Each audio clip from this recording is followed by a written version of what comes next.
Sir माझा एक प्रश्न आहे, एक दस्ता म्हणजे किती कागद? प्रश्न सगळ्यांना कळाला असेल. त्याचं म्हणणं आहे सर एक दस्ता म्हणजे किती कागद.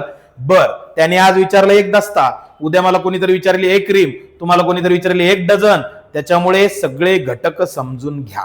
काय समजून घ्यायचं सर?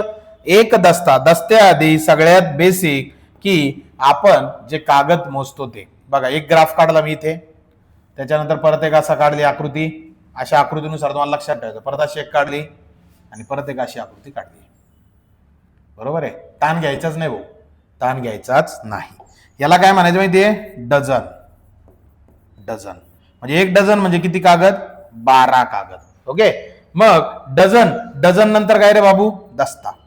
दस्ता, एक दस्ता, एक दस्ता म्हणजे किती कागद? 24 कागद. मग डझन दस्ता, ग्रोस.